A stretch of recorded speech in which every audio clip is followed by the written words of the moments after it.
मुलाकात करवाएंगे SM सादिक साहब से, जिन्होंने 50,000 गाने और 10,000 नातें लिखी।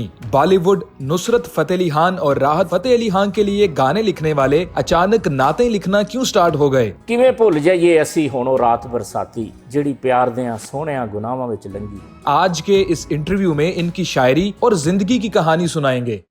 उर्दू पॉइंट की वीडियोस देखने के लिए हमारा चैनल सब्सक्राइब कीजिए और बेल के आइकन पर क्लिक कीजिए ताकि आप हमारी तमाम आने वाली वीडियोस से बाखबर रह सकें। अस्सलाम वालेकुम जी, उर्दू पॉइंट से मैं हूं आपका मेज़बान बाबर अली। आज हमारे साथ पाकिस्तान के बहुत बड़े शायर मौजूद हैं, जिनका नाम है SM सादिक साहब, जिन्होंने 50,000 से ज़ायद गाने लिखे हैं और 10,000 से ज़ायद नातें लिखी हैं। आइए इनकी ज़िंदगी की कहानी इन्हीं की ज़ुबानी सुनते हैं। अस्सलाम वालेकुम सर। जी वालेकुम सलाम। बहुत शुक्रिया उर्दू पॉइंट को वक्त देने का। सबसे पहले तो मैं ये जानना चाहता हूँ कि SM सादिक का क्या मतलब है? SM सादिक का मतलब जी शेख मोहम्मद सादिक। ठीक है सर, कितना अरसा हो गया आप शायरी कर रहे हैं? तकरीबन हाफ सदी होने वाली है। ठीक है, इसका आगाज़ आपने कब किया? 1975 में। 1975 में स्कूल के ज़माने से 1975 में तो मेरी उम्र तकरीबन 14 साल थी, लेकिन शायरी का आगाज़ तो मैंने 8-9 साल की एज से किया था। ठीक है, इंसान को ज़िंदगी के हर लम्हे में उस्ताद की ज़रूरत होती है, तो शायरी के अंदर भी आपका कोई उस्ताद था जिसको आप उस्ताद मानते थे? अच्छा, यहाँ पे मैं अपने देखने वालों को ये ज़रा बताना चाहता हूँ कि शायरी में उस्ताद की ज़रूरत बिल्कुल नहीं होती। ठीक है, क्योंकि मेरे उस्ताद थे वैसे कि एक दौर था जब नुसरत फतेह अली खान साहब, उनका पहला कलाम चला है बहुत, हक अली अली अली मौला अली अली जी। तो उस वक्त मेरी उम्र कुछ 14.5-15 साल के करीब थी। तो मैं उनके पास जब गया तो मैंने वहाँ पे बैठकर पहला कलाम लिखा। उत्थे अमलों ते होणगे नवेड़े, किसे नहीं तेरी ज़ात पुछनी, जदों दा तुरस गए साडे नाल ढोलना, और एवें बोलना बनेरे ते कामा सज्जना नहीं आना। वहाँ पर उस वक्त बड़ी निज़ामी हुआ करते थे, तो वो भी बैठते थे उधर आके। तो मेरा कपड़े का बिज़नेस था अपना, तो वहाँ पे उन्होंने कहा कि आप शागिर्द हो जाएं। तो वहाँ पे एक थे मुश्ताक बासत, वो दर्जा अव्वल के मजिस्ट्रेट थे जी। तो वो मेरे गले में एक सोने की चैन थी, मैंने उनके गले में डाल दी। उसके बाद मेरी उनकी मुलाकात नहीं हुई, उसके बाद फिर उनकी डेथ हो गई। तो शायरी में जो सोचना है, जो करना है, वो बंदे ने खुद करना है। देखें कि वारिस शाह हैं, बुल्ले शाह हैं, शाह हुसैन है, इनका कोई उस्ताद नहीं है, ना इनकी कोई तालीम है जी। मेरी मेरी तालीम भी बिल्कुल नहीं है, 4 क्लास मेरी तालीम है, और मैंने इतना काम किया है, शायद कोई 10 जन्म में भी इतना काम ना कर सके। जी सर, सुना है कि शायरों को मोहब्बत बड़ी जल्दी हो जाती है, और जब मोहब्बत होती है तो वो फिर शायरी लिखते हैं। नहीं, ऐसी ये बिल्कुल गलत बात है। मैं इस बात पे इत्फाक नहीं करता, क्योंकि मोहब्बत तो हर बंदा करता है, हर बच्चा, बूढ़ा, जवान, जिसको भी पूछोगे वही कहेगा मेरी 5-7 मोहब्बतें थी। तो मोहब्बतों का शायरी से कोई तल्लुक नहीं। दर्द हर बंदे के दिल में होता है। तो ये जैसा कि कमीर तकीमीर का शेर है कि कहानी मेरी रूह दादे जहाँ मालूम होती है, जो सुनता है उसी की दास्तां मालूम होती है। मुझे लोग बहुत कहते रहे हैं जी आपने कोई इश्क किया, आपने कोई किसी से मोहब्बत की तो आपकी शायरी में बड़ा दर्द होता है, क्योंकि मेरी शायरी सारी जो है वो सैड गीतों पे, सैड कलाम पे है। तो जब अताउल्लाह इसा खेलवी साहब नए आए थे तो उस वक्त मैं भी नया ही आया था, तो उन्होंने मेरे बहुत से गीत गाए, को तकरीबन सैकड़ों के हिसाब से 800-900 के करीब मेरे गीत हैं, और सारे ही दर्द भरे हैं। शायद मैंने ज़िंदगी में 1-2 ही गाने लिखे हैं जो कि हैप्पी होंगे, वरना सारी शायरी मेरी सैड है। सर, इसकी क्या वजह है? बस कुछ अच्छी लगती है चीज़। दर्द जो है ना, ये कुदरती तौर पे हर इंसान के दिल में होता है। तो हर शायर का एक अपना अपना स्टाइल होता है। पहले ये होता था कि लोग जो है वो किसी की शायरी सुनकर बता देते थे ये गालिब का शेर है, ये मिर्ज़े का शेर है, ये फ़लाँ का शेर है जी। तो मेरे 4-5 स्टाइल है। मैंने सूफियाना कलाम लिखा तो लोग समझते रहे हैं, जैसे जे तू रब नूं मनाउणा पहले यार नूं मना, तस्बीह दे एक दाने ते तू यार दा विरद पकाउंदा रहो, अखियां नूं चैन ना आवे सज्जणा घर आ जा, हंजू अखियां दे विहड़े विच पाउंदे ने धमालां किहड़े कर जावां इहो खड़ा मैं विचारदा, एक घर रब दा दूजा घर यार दा, रोग सोच के मुहब्बतां दे लाइए फिर रोना चंगी गल नहीं, इत्थे बंदिया प्राहुणा है तो आया प्राहुणिਆਂ ਨੂੰ जाना पैंदा। ये सारी सूफिया शायरी है, और बाद लोग इसको बुल्ले शाह का कलाम समझते रहे हैं पहले। तो इस तरह जब मैंने सैड शायरी शुरू की है तो उसमें क्योंकि मेरी इतनी तालीम नहीं थी, तो मैंने एक दिन में 100 गाने भी लिखे। कराची में ताहर साहब होते थे, पिछले दिनों उनकी डेथ हो गई, अल्लाह उनको करवट जन्नत नसीब करे। तो मुझे उन्होंने इधर से स्पेशल बुलाया। उस वक्त 100 रुपया एक गाने का मिलता था मुझे लिखने का। ये जितने भी अताउल्लाह इसा खेलवी साहब के गाने हैं, नुसरत फतेह अली खान साहब के गाने हैं, اور یہ اچھا صلہ دیا تو نے میرے پیار کا، کر نہ سکے ہم پیار کا سودا، محبت کی قیمت مجھ کو دفنا کر جب لوٹ کے جائیں گے، دل توڑ کے ہنستی ہو میرا، وفائیں میری یاد کرو گی، تیری گلی چو لنگے گا جنازہ جدوں میرا، یہ سب گیتوں کا مجھے 100 روپیہ معاوضہ ملتا تھا۔ اچھا سر، کوئی اچھی سی نظم جو ہے وہ ہمارے ویورز کے لیے آپ ڈیڈیکیٹ کر دیں۔ بہت پیارا ایک کلام ہے پنجابی کا، وہ اس وقت مجھے یاد آ رہا ہے، بڑا زبردست ہے کہ کچھ ہوکیاں چ لنگی، کچھ ہاواں وچ لنگی، کچھ تانگاں وچ لنگی، کچھ راواں وچ لنگی، ساڈی زندگی تے ساری اس سزاواں وچ لنگی، ساڈی جھولی وچ پیا ساری عمراں دا سوگ، ساڈی جھولی وچ پیا ساری عمراں دا سوگ، سانوں گھن وانگو لگا انہاں ویلیاں دا روگ، گھڑی ایک ادھی جیڑی انہاں باواں وچ لنگی، ساڈی زندگی تے ساری اس سزاواں وچ لنگی، وس یاداں مر جانیاں تے کسے دا نہ چلے،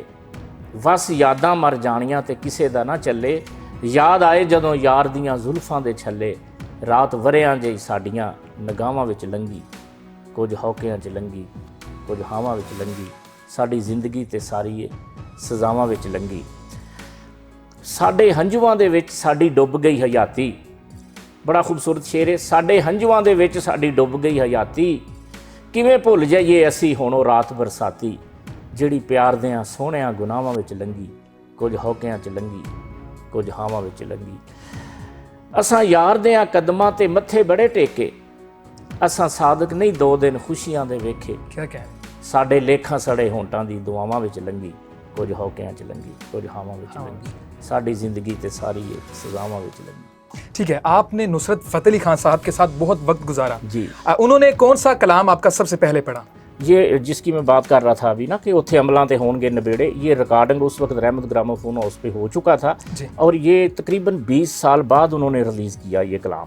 ٹھیک ہے، اس کے بعد پھر میں ان کو خان صاحب کو لے کے لاہور آ گیا، تو وہاں پہ ایک مزنگ چنگی ایک جگہ عابد مارکیٹ، وہاں پہ اسٹوڈیو تھا، عطاء اللہ عیسیٰ خیلوی اور محمود صاحب اور میں، تو یہ ساری سلیکشن میں ہی کرتا تھا کلام کی۔ تو اس وقت پھر جو عطاء اللہ عیسیٰ خیلوی صاحب کے لیے میں نے گیت لکھے، یا نصرت فتح علی خان صاحب کے لیے جو پہلا ایلبم کیا وہ تھا جے تو رب نو مناونا پہلے یار نو منا، لیکن ریلیز یہ بعد میں ہوا ہے، جو اتھے عملاں تے ہون گے نبیڑے یہ پہلے ریکارڈ ہوا تھا 20-25 سال پہلے، لیکن ریکارڈ یہ ریلیز یہ بعد میں ہوا ہے 20-25 سال بعد۔ خان صاحب ہمیں چھوڑ کر بہت جلدی چلے گئے، جی، اور بہت سارے جو لوگ ہیں ان کے چاہنے والے ہیں جو ان کو یاد کرتے ہیں، خان صاحب کی کوئی ایسی بات جو آپ کو بہت غمگین کر دیتی ہے جب آپ یاد کرتے ہیں؟ خان صاحب کی بہت سی یادیں ہیں میرے ذہن میں، اور ہر وقت میرے ارد گرد۔ کل بھی ان کی برسی تھی، تو انگلینڈ سے مجھے فون آیا تھا، بڑے محترم ہیں ہمارے جنہوں نے ان کو بہت پروموٹ کیا تھا جناب خان صاحب کو، تو وہاں پہ ایک خان صاحب نے پہلے میرے کلام جب گائے، تو پھر جب لاہور آئے تو مجھے ایک دن کہتے ہیں کہ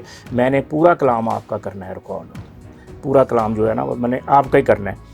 تو میں نے کہا آپ مجھے بتا دیں کون کون سے، کیونکہ میری سپیڈ شاعری میں بہت تیز ہے ماشاءاللہ، جو لوگ میرے ساتھ کام کرتے ہیں، میں نے مطلب 2-3 منٹ سے زیادہ میں نہیں لگاتا کوئی بھی کلام لکھنے میں اور اگلے کی مرضی کے مطابق۔ تو وہ میں جب لکھنے بیٹھ گیا تو خان صاحب کہتے ہیں کہ کوئی نہ اچھا سا آئیڈیا، تو انہوں نے مجھے ایک آئیڈیا دیا کہ رب اور یار کا آپ نے لکھنا ہے۔ تو پھر میں نے لکھا کہ کیڑے گھر جاواں ایہو کھڑا میں وچار دا، ایک گھر رب دا ہے دوجا گھر یار دا۔ تو جب میں نے یہ مکھڑا لکھ لیا، اس سے پہلے کو مکھڑا کہتے ہیں اور دوسرے کو انترا کہتے ہیں، اور قوالی میں اس کی گرا ہوتی ہے جو عام رائٹروں کو نہیں پتہ گرا کسے کہتے ہیں، کہ ایک لفظ کے اوپر نا تکرار کرنی ہوتی ہے، جیسے آنکھ کا ہے تو اس کے اوپر آنکھ کے شعر کہنے ہیں سارے، جیسے دل کا ہے تو اس کے اوپر دل کے شعر کہنے ہیں سارے۔ تو وہ جب میں لکھ رہا تھا تو خان صاحب کو میں نے کہا کہ آپ مجھے وزن دیں۔ وزن یہ ہوتا ہے کہ وہ مجھے بتائیں گے کہ ادائیگی میں کس طرح، ادائیگی میں وہ سر سے مجھے بتائیں گے کہ یہ انہوں نے وزن دیا مجھے پہلا۔ تو اس پہ میں نے لکھا کیڑے گھر جاواں اے ہو کھڑا میں وچار دا، ایک کر رب دا تے دوجا کر یار دا۔ جدو انترے دا انہوں نے مینوں وزن دیتا تے اتھے میں 2 لینا کہیاں نے کہ میں میری اکھاں اس لیے گلیاں بھی ہو جاندیاں نے، سلیاں بھی ہو جاندیاں نے، اور میں ہس بھی پینا کہ وہ مینوں کہندے نے کہ میں کی بولے تے میں دسیا نا جلے کہ یار ول جاواں تے وہ سیدھے منہ بلاوندا نہیں، رب ول جاواں تے وہ سامنے بھی آوندا نہیں، تے اگے میں بول لکھیا کہ یار بھی نہیں رکھدا تے رب بھی نہیں ماردا۔ تے خان صاحب دے اگے واجا پیا سی، انہوں نے واجا چھڈ دیتا تے مینوں کہندے اوئے شوخی نہ کر، رب تے منٹ چ ماردا ہے۔ تے ਉਹ ਫਿਰ ਉਹ ਲਾਈਨ ਗਾਣੇ 'ਚ ਨਹੀਂ ਹੈਗੀ, ਫਿਰ ਮੈਂ ਉੱਥੇ ਚੇਂਜ ਕਰ ਦਿੱਤੀ ਕਿ ਕਿਹਦੇ ਕੋਲੋਂ ਮੰਗਾਂ ਦਾਰੂ ਦਿਲ ਦੇ ਕਰਾਰ ਦਾ, ਇੱਕ ਕਰ ਰੱਬ ਦਾ ਤੇ ਦੂਜਾ ਕਰ ਯਾਰ ਦਾ। आपके जो गाने हैं वो इंडियन सिंगर्स ने भी गाए हैं, पाकिस्तानी सिंगर्स ने भी गाए हैं, आपके नज़दीक किसने ज़्यादा अच्छी अदायगी की है? ये बड़ा मुश्किल सवाल है, ये तो मैं नहीं कह सकता, लेकिन जिसने भी क्योंकि मेरी आदत है कि मैं आर्टिस्ट को देख के उसके लिए कलाम लिखता हूँ कि इसको कौन सा कलाम अच्छा लगेगा। तो जब मैंने अताउल्लाह ईसा खेलवी साहब के लिए गीत लिखे तो मुझे आज भी याद है कि मेरे घर में बोरियां भर गई ख़तों की, इतने इतने तोड़े जो होते हैं ना आटे वाले। एक वो मेरा गाना था कि जदों इस दुनिया तो वखरे मैं होना है, सज्जणा दे नाल मैनू वैरियां भी रोना है, और ਉਹਦੇ ਰਲ ਮਿਲ ਕੇ ਖੂਬ ਵਿਗਾੜੀ ਏ ਸਾਡੇ ਪਿਆਰ ਦੀ ਖੇਡ ਰਕੀਬਾਂ ਨੇ, ਕੁਝ ਤੂੰ ਵੀ ਅੱਖੀਆਂ ਫੇਰ ਲਈਆਂ, ਕੁਝ ਮਾਰੀ ਝੋਕ ਨਸੀਬਾਂ ਨੇ, ਅਸਾਂ ਟੁਰ ਜਾਣਾ ਹੁਣ ਰਹਿਣਾ ਨਹੀਂ, ਤਾਈਓ ਕਫਨ ਦੀ ਬੁੱਕਲ ਮਾਰੀ ਏ, ਸਾਨੂੰ ਆ ਕੇ ਤੱਕ ਲੈ ਇੱਕ ਵਾਰੀ, ਸਾਡੀ ਅੱਜ ਪਰਦੇਸ ਤਿਆਰੀ ਏ, ਤੈਨੂੰ ਅੱਜ ਤੋਂ ਬਾਅਦ ਇਸ ਦੁਨੀਆ ਤੇ ਨਹੀਂ ਦਿਸਣਾ ਫੇਰ ਗਰੀਬਾਂ ਨੇ। ऐसे बेशुमार कलाम ने कि इन्ने मैं सिंगरां दा जिक्र भी नहीं कर सकता। कोई ऐसा शायद हिंदुस्तान दा कोई सिंगर ऐसा बचिया होवे जिन्हें मेरा कलाम नहीं गाया, और शायद ही कोई पाकिस्तान दा इहदे विच अजीज़ मियाँ कवाल ने, ਇਹਦੇ ਵਿੱਚ ਸ਼ੇਰ ਮੀਆਂ ਦਾ ਦੇ, ਇਹਦੇ ਵਿੱਚ ਬਦਰ ਮੀਆਂ ਦਾ ਦੇ, ਇਹਦੇ ਵਿੱਚ ਸ਼ੌਕਤ ਅਲੀ ਸਾਹਿਬ ਨੇ ਮੇਰਾ 800-900 ਗਾਣਾ ਗਾਇਆ, ਬੜੇ ਸ਼ਾਕਾਰ ਗੀਤ। ਇਹਦੇ ਵਿੱਚ ਅਤਾਉਲਾ ਈਸਾ ਖੇਲਵੀ ਸਾਹਿਬ ਨੇ, ਇਹਦੇ ਵਿੱਚ ਆਰਫ ਲੋਹਾਰ ਸਾਹਿਬ ਨੇ 800-900 ਗਾਣਾ ਮੇਰਾ ਗਾਇਆ ਹੈ। ਇਹਦੇ ਵਿੱਚ ਜਿੰਨੇ ਵੀ ਸਿੰਗਰ ਨੇ, ਜਵਾਦ ਅਹਿਮਦ ਦਾ ਬਹੁਤ ਮਸ਼ਹੂਰ ਗਾਣਾ ਸੀ ਜਿਹੜਾ ਉਹ ਕਹਿੰਦੀ ਹੈ ਸਈਆਂ ਮੈਂ ਤੇਰੀਆਂ, ਇਹ ਵੀ ਮੇਰਾ ਗਾਣਾ ਹੈ। ਮੈਂ ਫੋਕ ਸਟੂਡੀਓ ਬੈਠਾ ਸਾਂ ਤੇ ਮਹਿਮੂਦ ਸਾਹਿਬ ਨੇ ਕਿਹਾ ਯਾਰ ਇਹਨਾਂ ਨੂੰ ਲਿਖ ਕੇ ਦਿਓ ਤੁਸੀਂ, ਤੇ ਇਸ ਤਰ੍ਹਾਂ ਕਰਕੇ ਬੇਸ਼ੁਮਾਰ ਵੰਗਾਂ ਚੜਾ ਲਓ ਕੁੜੀਓ ਮੇਰੇ ਦਾਤਾ, ਇਹ ਵੀ ਮੇਰਾ ਕਲਾਮ ਹੈ।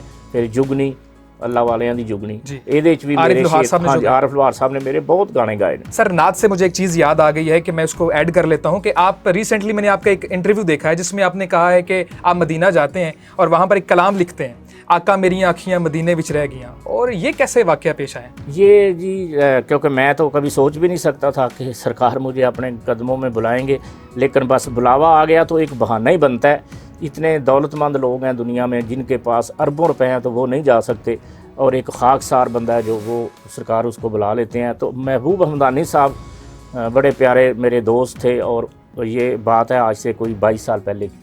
तो उनसे मैंने अपनी नातें रिकॉर्ड करवाई। जब नातें रिकॉर्ड करवाई तो वो उस वक्त 35-40 पाउंड का ना एक हम बाहर देते थे कंपनी को।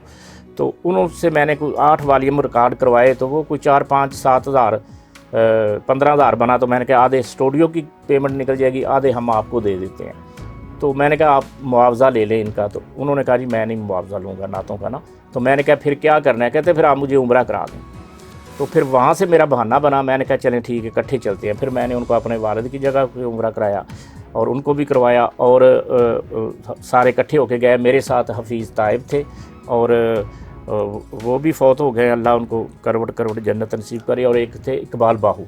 तो जब हम इकट्ठे गए, तो जब मैं सरकार के रोज़े पे गया तो एक नात नहीं, वहाँ पे मैंने कोई सैकड़ों नातें लिखी बैठ के ना। तो उसमें और भी बहुत सी मशहूर नातें हैं, जिसमें हंजुआ नाल गुसल दियां सरकार दे वेड़े नूं, एक वार जे वेख लवां गमखार दे वेड़े नूं, रब अरशां तो सुੱਟਦਾ ਏ फुੱਲ अपनी रहमत दे, खुशबूआं लुटाਉਂਦਾ ਏ दिलदार दे वेड़े नूं, किते नूर दी किणमे ने किते बारिश रहमत दी, रब सुੱਕਣ नहीं देंदा कदे यार दे वेड़े नूं। ਤੇ ਅੱਖੀਆਂ ਵਿੱਚ ਲੈ ਅਥਰੂ ਜਦੋਂ ਛੱਡਿਆ ਮਦੀਨੇ ਨੂੰ, ਮੈਂ ਮੁੜ ਤੱਕਦਾ ਸਾਂ ਸਰਕਾਰ ਦੇ ਵਿਹੜੇ ਨੂੰ, ਜਿਹੜਾ ਵੇਖ ਲਵੇ ਸਾਦਕ ਸੁਖ ਪਾਵੇ ਹਯਾਤੀ ਦੇ, ਇਹ ਸ਼ਰਫ ਤੇ ਬਖਸ਼ਿਆ ਏ ਰੱਬ ਯਾਰ ਦੇ ਵਿਹੜੇ ਨੂੰ। ਇਹਦੇ 70-80 ਸ਼ੇਰ ਸਣੇ। ਫਿਰ ਜਿਹੜੇ ਕਵਾਲ ਦੇ ਹੱਥ ਆਇਆ ਉਹਨੇ ਗਾ ਕੇ ਵਿੱਚ ਆਪਣਾ ਨਾਂ ਦੇ ਦਿੱਤਾ, ਜੇ ਸ਼ੇਰ ਮੀਆਂ ਦਾਦ ਦੇ ਹੱਥ ਆਇਆ ਤੇ ਉਹਨੇ ਆਪਣਾ ਨਾਂ ਦੇ ਦਿੱਤਾ। ਤੇ ਫਿਰ ਇਹ ਓਰੀਜਨਲ ਰਿਕਾਰਡਿੰਗ ਜਿਹੜੀ ਇਹ ਮੈਂ ਉਹਨਾਂ ਕੋਲ ਕਰਵਾਈ ਸੀ महबूब हमदानी साहब को। तो बाद फिर शहबाज कमर फरीदी साहब ने भी ये नाता पढ़ी। ठीक है, 10,000 से ज़ायद आपने नाते लिखी हैं।